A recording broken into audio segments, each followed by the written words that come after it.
Good morning, everyone. Welcome to our Blab today. Our topic is Google Apps for Work, and the question is, are they ready for your business? So before I dig into the topic, I want to just give some brief introductions so you know who's in the Blab session with me here today. Jason Hastie is an author, a musician, and an accountant. Jason can be found on Twitter at Jason Hastie. And I met Jason networking 12 years ago. And since then, Jason has he's not only become my corporate accountant, but is also a very close friend. Jason is the author of The Dollar Code, a book on personal budgeting and pretty great stuff talking about your one number to financial freedom. I'll let Jason introduce that a little bit further on in today's Blab. And of course, Jason's a chartered accountant. And up in the top right-hand window is Robin Speirs. Robin is a realtor in Calgary, Alberta, and can be found on Twitter at Robin Speirs is his handle. Robin is the team lead of Robin Speirs and Associates here in Calgary. We met also networking, so yay to the power of networking. About 3 years ago now, Robin. Time goes by very quickly. At what I think is probably one of the most successful BNI chapters in Calgary, a BNI Elite, where we welcome all guests and visitors. So come on out and join us, and help me get my KPIs up. I need more visitors, more guests. So when Robin was looking for an option to manage his team with a collaborative solution around emailing and calendars and documents, we talked about Google Apps for Work, and Robin has been now using it to manage his team for probably 8 months now. And so I invited Robin in to talk about his experience. And I'm David West on Twitter at David A. West, and I'm the founding partner of Cake Marketing, a group of marketers in Calgary that help small businesses. We're not just a marketing agency that attracts leads, but we are really focused on converting those leads into real business for our clients. And we have a few secret weapons up our hat that we've started to employ to really engage people and get them to convert. And Cake is recognized by Google as a badged Google partner agency, and we're quite proud of that status. Now, today's session, we're talking about Google Apps for Work, and I wanted to have this conversation because about 2 weeks ago we did a full-blown webinar. It was about 45 minutes long to really introduce Google Apps for Work to people in the Calgary marketplace and around the world. That video of that webinar is available on YouTube at the URL yyc.tips/969. So yyc.tips/969. If you want to, after today's Blab, go back and watch the full introduction to Google Apps that we did. And Robin was my guest during that webinar. I really enjoyed the chat and the engagement with Robin. So I thought we might do a Blab session and just carry on that discussion. So Robin, thank you very much for joining me during that webinar a couple weeks ago. It was a lot of fun. We were using YouTube Live for that session, and everything went off without a hitch, which is always, the goal, of course. But gosh knows, with technology, things go sideways, and so knock on wood, that hasn't happened to me just yet. And Jason, you're a long time user, of course, of the Google world, yes. And so I thought I might just ask you guys. Rob, I'll start with you, Robin. When did you first? I think it was about 8 months ago, but when did you first adopt Google Apps for your business, and sort of what led up to that decision for you to do that? Well, actually, I believe it was longer than that ago that you got us set up on that. And of course, it was prompted by having a team of people that, we needed a more streamlined way of sharing documents, communicating, having it all consolidated to one hub, I guess you could say, and that's, I guess, when you introduced us to Google Apps for Work, and it's been awesome ever since. Excellent. And Jason, you're not unlike myself. I think we've often used the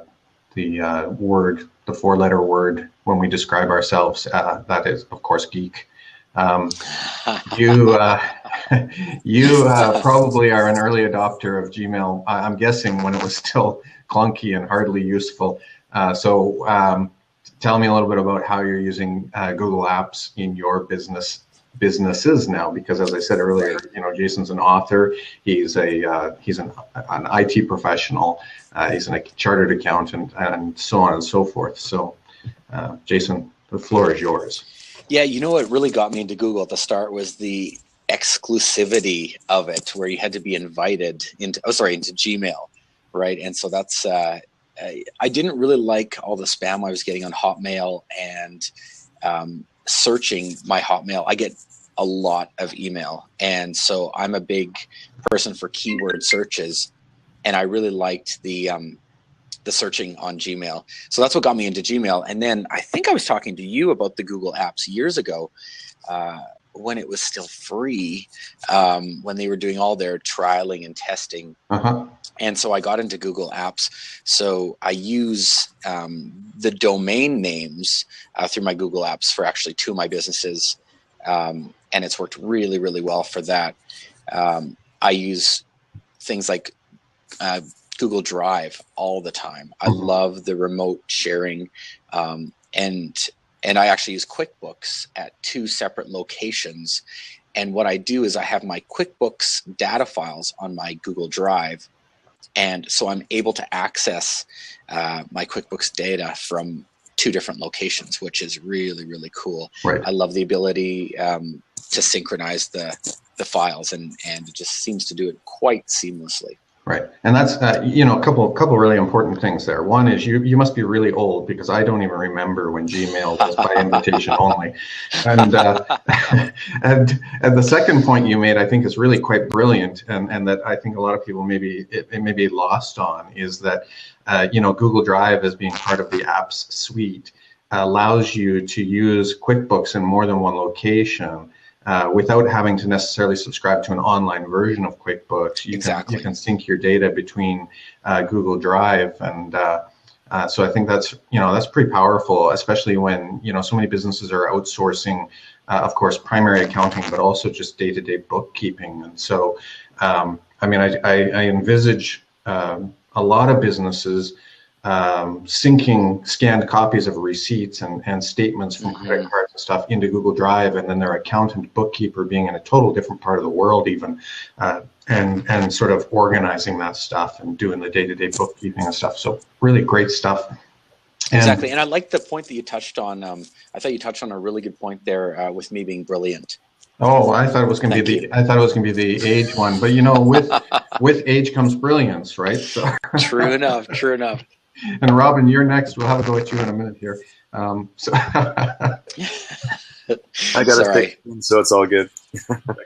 So, in terms of Google Apps, there's Gmail. We've mentioned Google Drive already. There's the Google Docs, like Docs, as in the replacement for the Microsoft Word, or the alternative or the complementary one, because you don't have to replace things with these things. You can use them synchronously.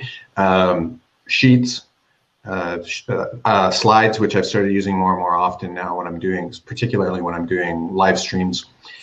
So of all the things available in the Google Apps suite, Jason, why don't I start with you this time? Tell me which one you really think is I think it goes without saying, everybody lives and dies inside their inbox, so Gmail. But right. How about those other tools? Which ones do you think have become really important to your business? For me, the one that I use the most is the Sheets app. I'm an accountant, obviously. I like organization, and I've used Excel for years and years. And Sheets has really, really come a long way. The functionality of it is very, very close to Excel, getting better and better as we speak. And again, just the ability to use it from any computer and any platform, I think is the biggest thing. So I really like the Google Sheets.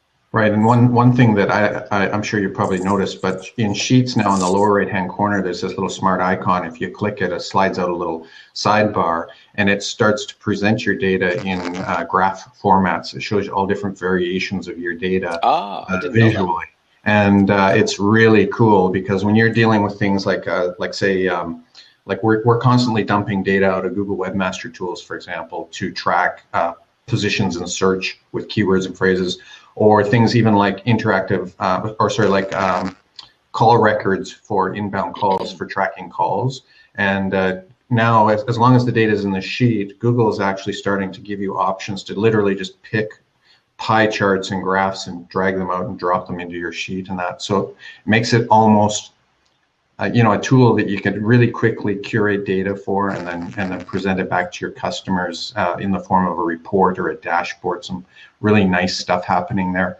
And so, Robin, how about you guys? Where are you finding you're gravitating to in terms of the Google Apps world? Well, two of them, Calendars and Drive, we use, and Hangouts, actually. I'll start with Calendars. Calendars,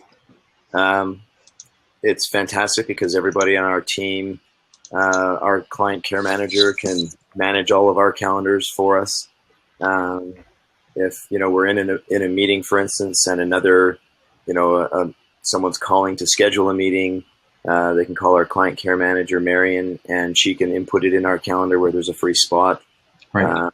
So it's all of us have access to each other's calendars, so we know what's going on. So that's phenomenal. The Google Drive, when it comes to training, I do a lot of training via videos, and I post these videos for the realtors on my team, so they can constantly have access to training videos, and as well as training any of the members of the team. We can share documents, obviously, on the Drive, so it's invaluable there. And then we have our team meetings on Google Hangouts. And so, right. The big thing there is, when we're trying to, an hour a day is a lot of time. So if we're having a meeting, instead of driving 20, 30 minutes to the meeting, for all of us to meet in one place, and then 20 or 30 minutes back to wherever we're going, we can just log on to Google Hangouts from anywhere, and we can have our meeting. Right. We did a meeting the other day with a client, and I was running short. I had to travel to my next appointment. So I literally left the Hangout, dialed back in on my cell phone, put it on I have got a holder in my car, put the Hangout on the dashboard of my car, and carried on driving to my meeting. And was, what a great way to communicate. But one of the changes that occurred in Google Hangout just recently, that really was something that I was really waiting for and longing for, was the ability for people to join a Hangout without having to have a Google account to sign into. I really thought that was a barrier in terms of us being able to use Google Hangouts to do things like sales meetings with prospective clients, to help clients by connecting and looking at their desktop and that sort of thing. We couldn't use Google Hangouts because, when you're trying to help people, if you have to teach them how to actually log into a Google account for the first time, it just takes all of the fun out of it.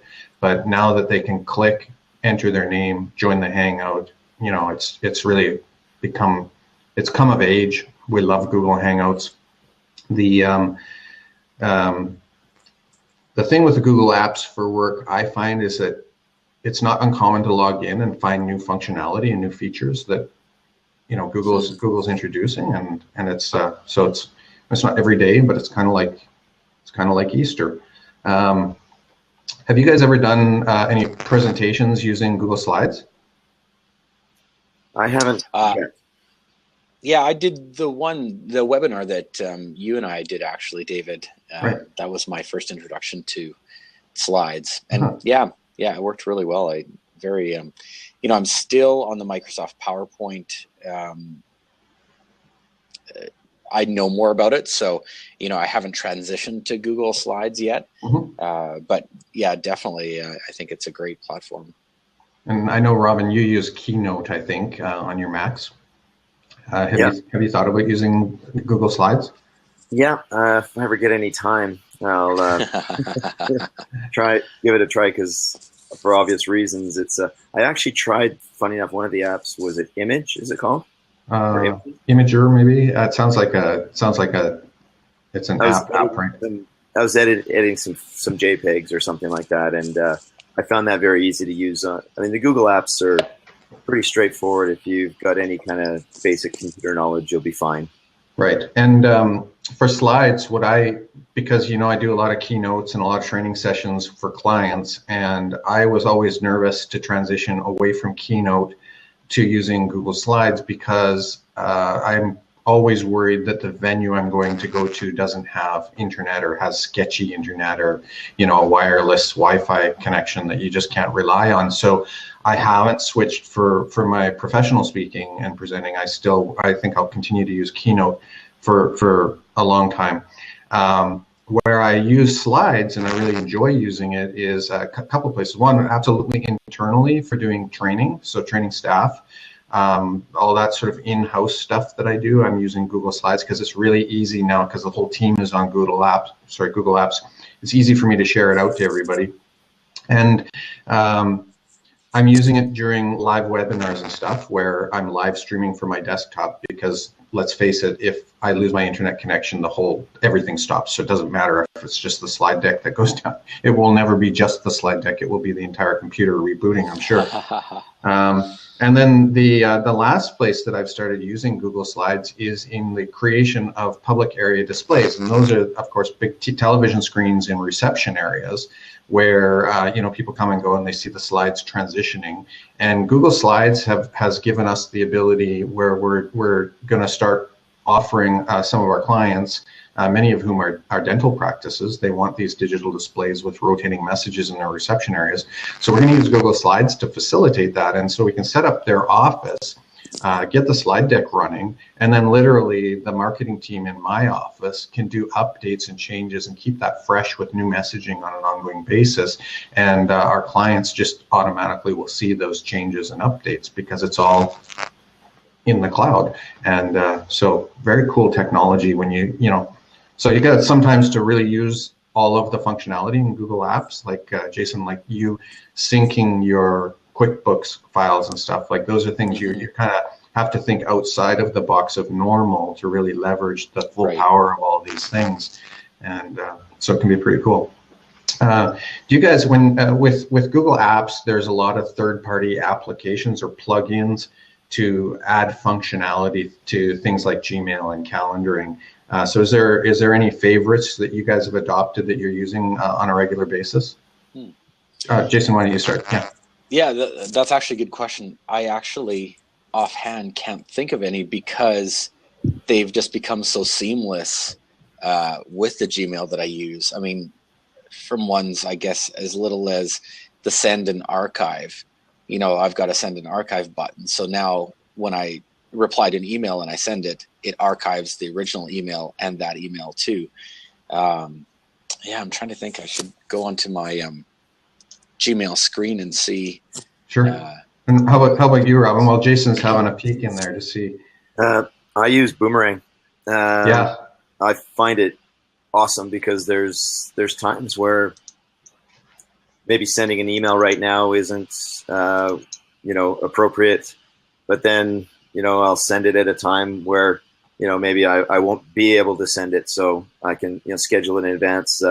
That's one of the things about the Mac Mail and everything. I'm Mac completely now, but that's the one thing I miss about when I switched from PC to Mac. I missed in Outlook you could schedule an email to go out. Well, now with Boomerang, I can schedule it to go, and it's fantastic that way. So and Gmail actually has that ability now too, right? In Gmail, I've seen anyway on the web version of Gmail, you can. I haven't used it yet, but I noticed a little thing popped up just the other day. You can schedule. That has a little. Yeah. Oh, you know what? Actually, I don't think it is actually just through Gmail. It's through Sidekick, I believe. Oh, yeah. So Sidekick is one of those, another one of those plugins. Are you using Sidekick, Jason? I am. Yeah, I'm just on the the basic version, but it's very interesting. It's interesting. Sidekick is a tracking tool, right? That gives you sort of opens and views on your email, so you can kind of see what's happening after the email is sent. And I think they're using tracking pixels embedded in the email to do that. And I personally like starting last year, maybe mid-year, I kind of went on a quest to declutter my desktop and reduce interruptions. And so I was at one point using things like Sidekick and that, but if you're constantly being bombarded by notifications and alerts and pop-ups and stuff, it can be very, very distracting. And so I've turned off, like on my phone, for example, I've turned off all notifications for things like email and social networks. Now I just sort of, once or twice a day, I'll check Facebook and I'll check Twitter. I'm trying not to let them rule my life versus the other way around. So that's why I stopped using Sidekick, because it literally draws you back to your email all the time. The Boomerang is an app that I absolutely love. Like you, Robin, I like to schedule mail. So even though you might be replying to a client at 9 p.m. or sometimes even midnight, you can schedule that email to go out at 7:30 or 8. So, which is probably a good thing, because if your client's sleeping with the phone beside their bed and they're starting to get notifications that they're getting mail at midnight, they might not like you so much. The other thing that I've adopted for calendaring is a service called TimeTrade. It's timetrade.com, and TimeTrade gave us the ability to design a custom landing page inviting people to select a time to meet with me, and so they can go there, and I have it set up so they can pick 15, 30, and I'm going to add in 60-minute conference calling. And so they can go there, see my availability, choose the time frame that they want to meet with me, and submit it. And the connection between TimeTrade and the Google Calendar is that it's completely synced up. So TimeTrade will only show available slots. I won't show times when I'm not available, and vice versa. When somebody does select a time, it automatically adds it to my calendar and confirms the time slot for them. So it's been really quite brilliant. The other thing that I use is a little application called App22. It's APPTOTO. And App22, I sort of introduced it in the webinar that we did a couple weeks ago. And it is a reminder service. And so App22 will scan your calendar on regular intervals. And anytime there's an upcoming appointment, it will actually do one of three things. It will text a reminder out to the person you're going to meet with, send them an email confirmation, and or give them a voice blast, just like you might get from a dental practice or a doctor's office, reminding them of the appointment. And of course, it asks them to respond with 1, I'm coming, 2, I'm not coming, and 3, I need to reschedule, sort of thing. And it's been really good. It saved me a lot of time in terms of missed appointments. So App22 is that one. And for those of you joining us now on the Blab, I introduced earlier the webinar we did a couple weeks ago talking about Google Apps in more detail. It's at yyc.tips/969. So that's yyc.tips/969. And you can go and watch the recording of that webinar on YouTube. That's just a shortened URL that will take you over to YouTube. So any other plugins you're using, Robin?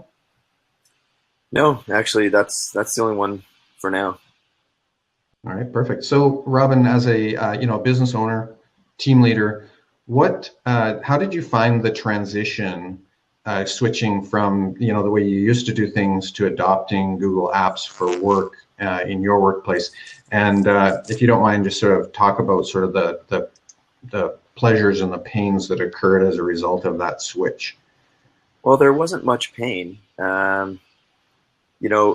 The one big nice surprise was I could keep my domain, which I at first didn't understand. How can I use Gmail and have it be Speirs.com? Long since got my head around that, though. But I mean, that's a nice thing for people to know. They're not going to lose their domain. Right. But it was very seamless, and I love the fact that you can call Google 24/7. You might be talking to somebody in Ireland, or someone in the Middle East or South America, but and that's kind of cool too, because it's very interesting people to chat with. But they're quite helpful, and very little wait time. I don't think I've ever had to wait too long at all. So, I mean, the transition was really easy. I'd say if there was any, there might have been something with the email when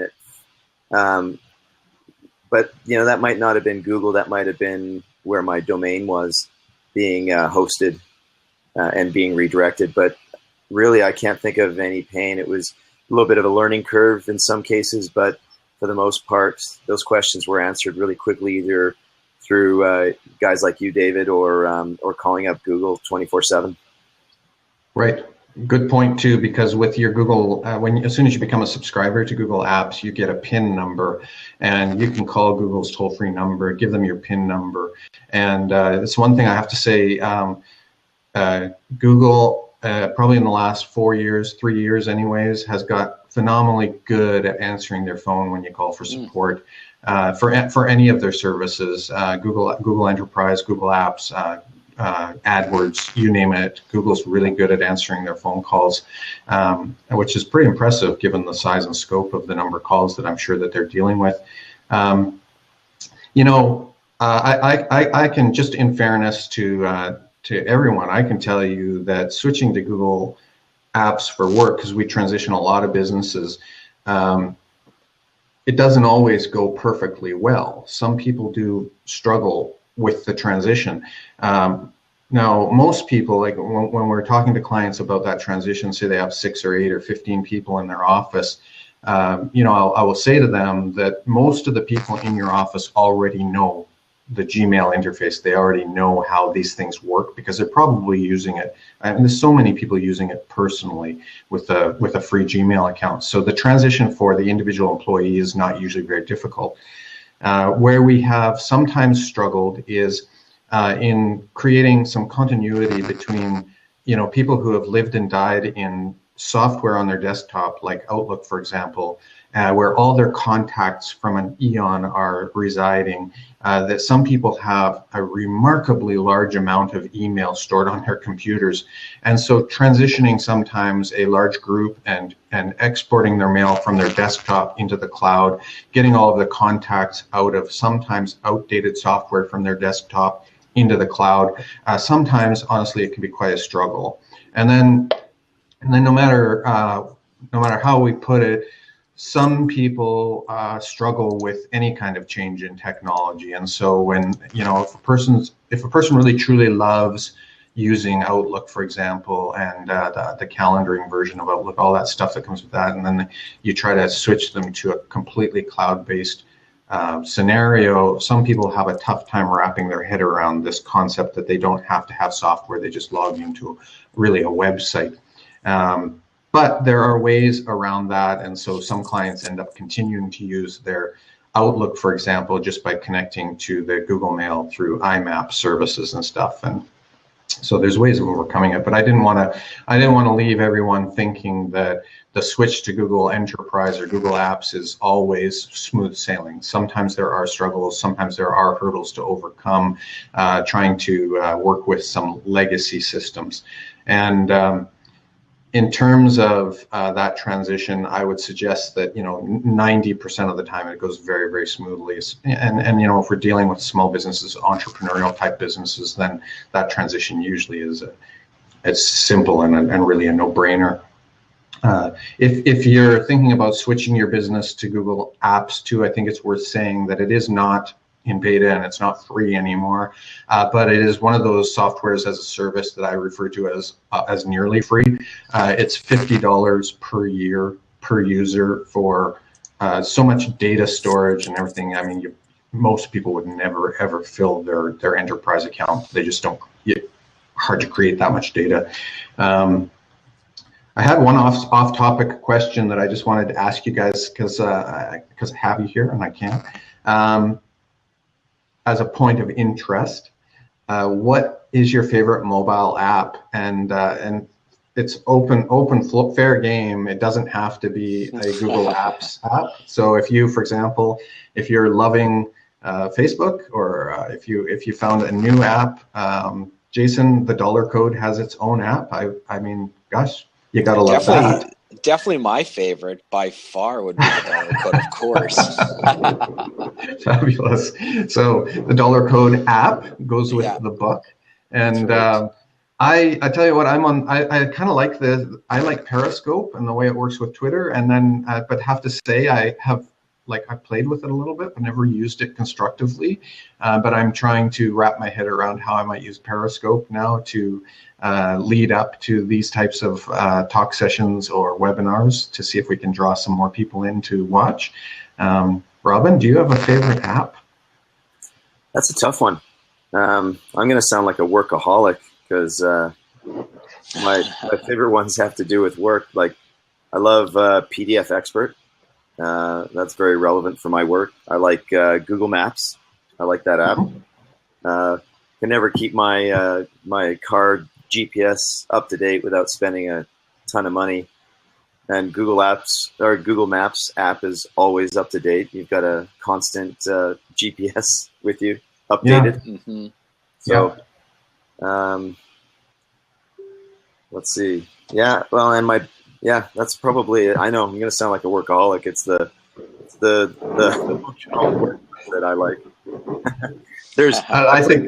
I play Risk every once in a while on my phone.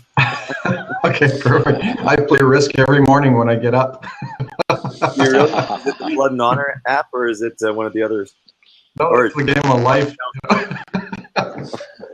So, it's interesting that you mentioned the Google Maps, though, because I actually asked the dealership how much it would cost to update the maps in the console on my car, and the number that they came back to me just about knocked me off my chair. So obviously I didn't do it. And so now I have a beautiful car with an out-of-date map in the GPS, and I'm sure, like in terms of firmware or software relationships, I'm sure my car, I mean, God forbid I should have to start rebooting it to actually make it to where I'm going. But that scares me a little bit. And frankly, your point is it just runs right home now. So for like $8 now, I have a magnet hanging off of a vent in my car that holds my phone while I'm driving, so I can have an up-to-date map. So hopefully the car manufacturers will recognize that building all this technology into the cars, like the Wi-Fi hotspots that are coming out, all these things that are being made as part of the car, I think, well, I'm going to be bold and say right now, I think it's dumb, because I mean, think about over the years how many routers and how many hotspots, how much physical hardware you've taken out and thrown on a shelf to be replaced with the newest technologies. And gosh, if you've got a car with it built in, what are you going to do? You can't tear the dashboard apart and throw it away. So I'm in favor now of not having the technology built into my car, and I'm hoping that they'll just switch to a place where I can dock a 7-inch tablet, and that Google will keep up to date for me, or an iPad if you prefer iPhone, the iWorld. So anyways, guys, any last thoughts before I close today's Blab? No, this is actually, my first Blab, and I really like the format of it. So that was kind of cool. Thanks for inviting us in here today, David. You're welcome, Jason. I'd love to do a Blab just on the dollar code and dig a little deeper too into what the secret number thing is all about. For those of you who are listening, I'll talk to you about the dollar code just very quickly in my conclusion. Robin, any last parting thoughts? Your first Blab also?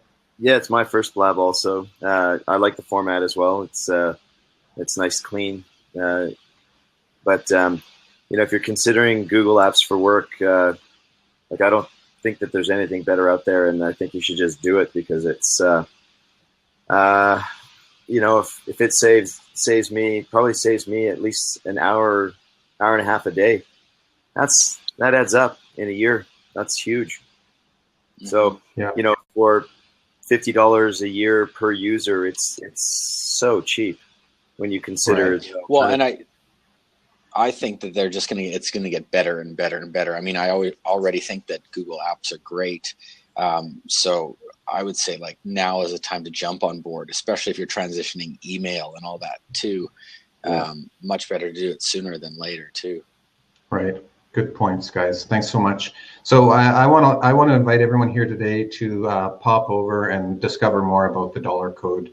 Jason has put his heart and soul into developing a system for people really of all walks in life to manage their finances a little bit better. It's a book by our guest Jason Hastie, and you can learn more about that at http://thedollarcode.com. So that's the dollar code, and it's .com. And Robin Speirs is also our guest today. And Robin, as I mentioned earlier, is a leading realtor in Calgary, Alberta. And Robin is using Google Apps, Google Enterprise Solutions to work with his team of realtors. And Robin, thanks so much for joining Jason and I today on the Blab. And I want, sorry, if you want to learn more about Google Apps for Work, we're working towards actually getting our Google for Work partnership. And so that means that as an agency, we have to onboard X number of actual users into Google Enterprise. So this is kind of my full disclosure statement here. I want you, if you are even on this, just a little bit on the fence about switching your business over to Google Enterprise, to give me a call or shoot me an email at dawest@cayk.ca. That's dawest@cayk. Shoot me an email if you're interested in learning more about Google Enterprise apps, because we would love to become your agency of choice to help you transition with that sort of the technical part of the transition, as well as the non-technical, the training and implementation inside of your business. So I'm Dave West of Cake Marketing. That's at cayk.ca.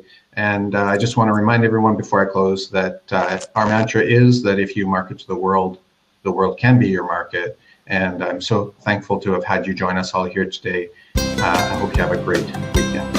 Robin, Jason, thanks a ton, guys, for joining me on the Blab. It's been a lot of fun. Appreciate it. Thank you.